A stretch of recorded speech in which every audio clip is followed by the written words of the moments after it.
Live from Tampa Bay streaming news leader, this is ABC Action News, taking action for you.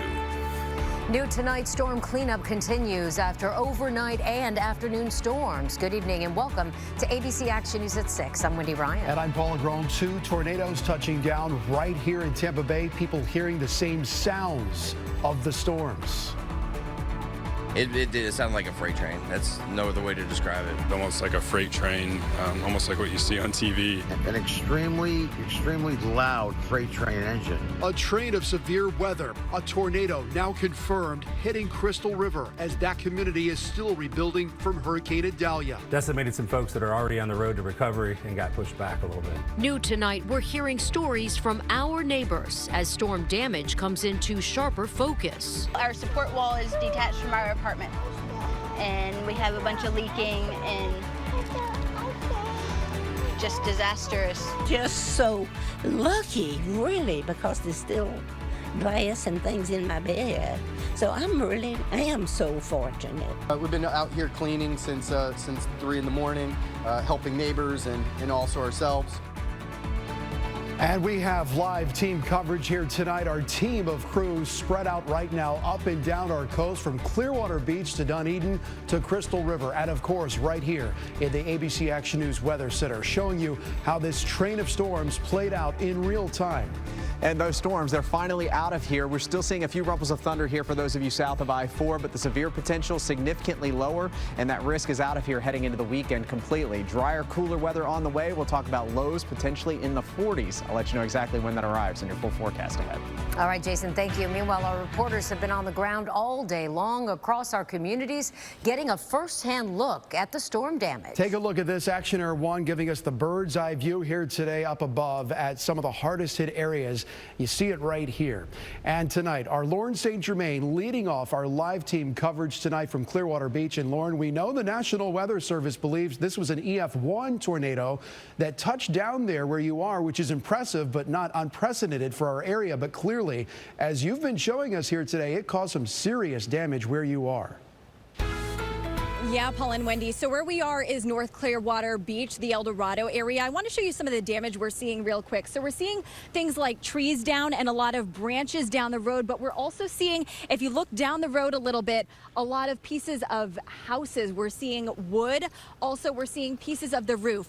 But it truly is the story of one woman who lives on this road that I want to share with you. She lives in the house right behind me, and she was in her bedroom overnight while the storms were coming through. She talked to me. Take a listen. I met Ann and her family a few houses down. Well, I was in my bed and I heard it coming. She tells me she was asleep in her bedroom right behind these windows when the wall came crashing in. I heard the roof being taken off. I was in bed, so I felt a little bit of rain, and when the wall collapsed, then I could feel rain and a little bit of glass, so I just got under the covers, pulled the covers up, and then I got a pillow and put it over my head. And I'm just fine. You are an amazing woman, first of all. Oh my goodness. Then it did get real quiet.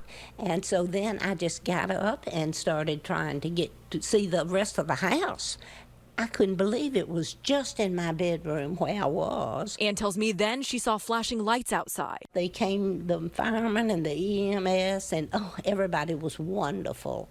They came in and went upstairs in my bedroom and said, "You've got to get out of here because this could collapse." Fortunately, family lives close by, so they are all together and working to clean up the damage while giving thanks for the fact they are all okay.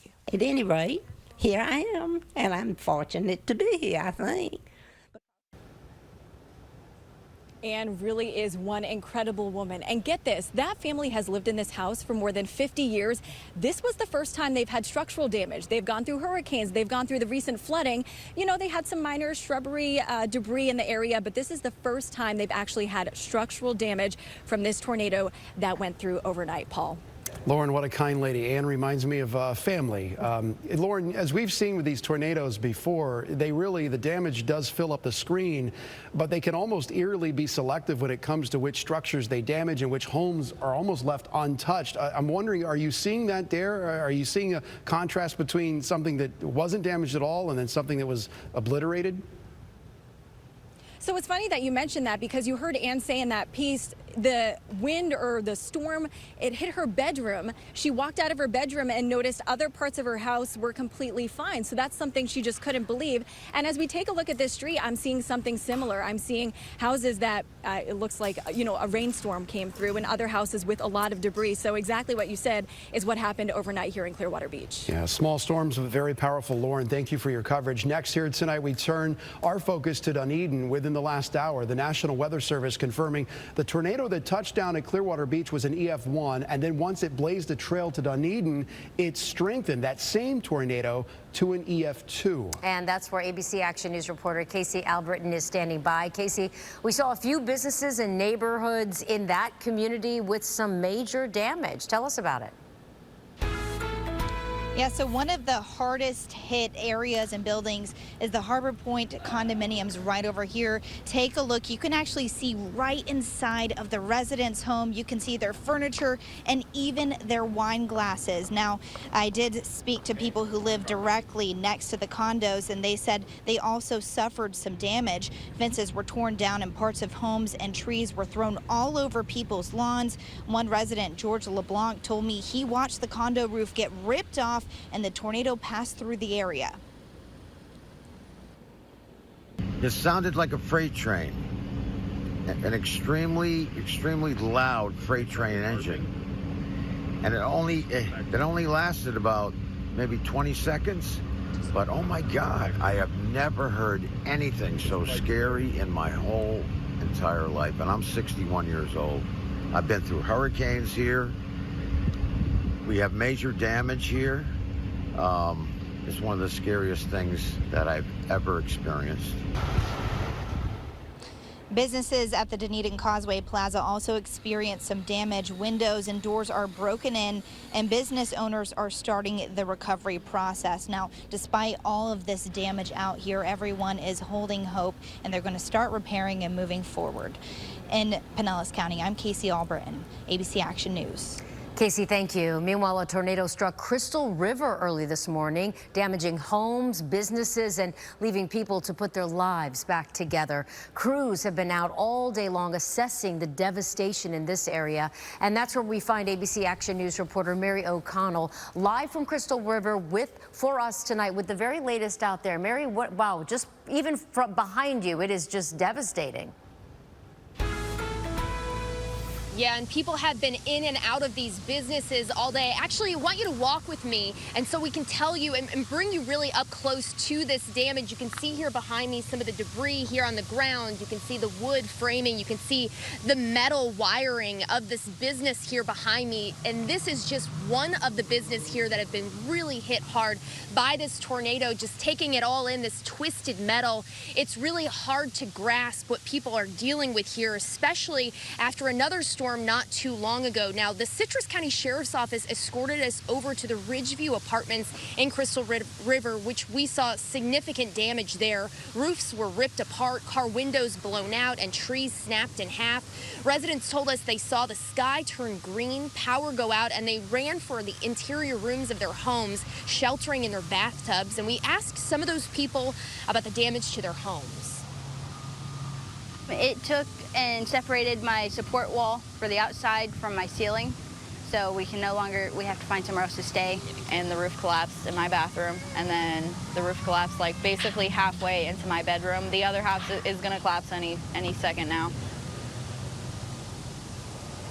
The parking lots of nearby businesses were scattered with twisted metal and debris. People were out just starting to do the cleanup here. The sheriff said that there were only a few minor injuries reported. And if you remember, just over a month ago, Hurricane Idalia hit, and the people here really were dealing with bad flooding. And of course, you can imagine because of that storm and now what they have with this, it's really quite overwhelming what they have to deal with. We're live in Crystal River. Mary O'Connell, ABC Action News. Yeah, Mary, this is the kind of stuff that I saw with Hurricane Idalia and Hurricane Ian. Incredible, Mary, thank you. Here's a look now, the afternoon storm, how it looked over Clearwater Beach earlier. This is time-lapse video captured from our Hyatt Regency Clearwater camera as that storm was rolling through. As we bring in meteorologist Jason Adams here tonight and for Dennis. Jason, you were on the air tracking this tornado producing system all night. night, last night into the morning, even before the tornado warnings were issued. This thing in Dunedin, you were telling me, was the equivalent of a Cat 3 hurricane. Yeah, so it's comparing apples to tomatoes, so not exactly the same thing. But when you look at the wind speed up to 115 miles per hour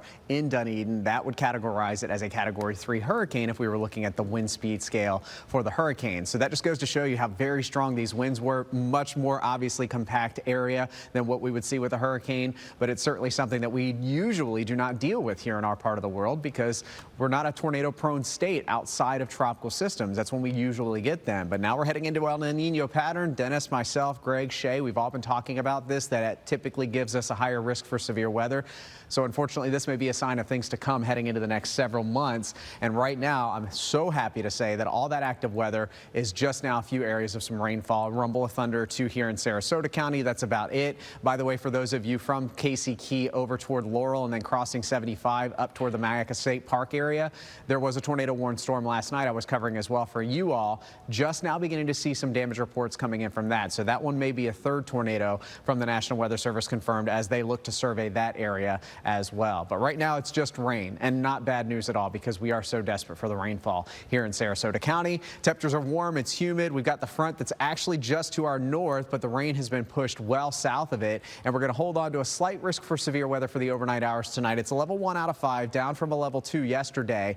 And I think this is even a stretch. The conditions just are not there for us to continue to see a severe weather risk heading into the evening hours tonight. So much better forecast moving forward. A little bit of rain still on the way, but by the weekend, big changes and fall all heading back into the picture where some of you may be waking up into the 40s.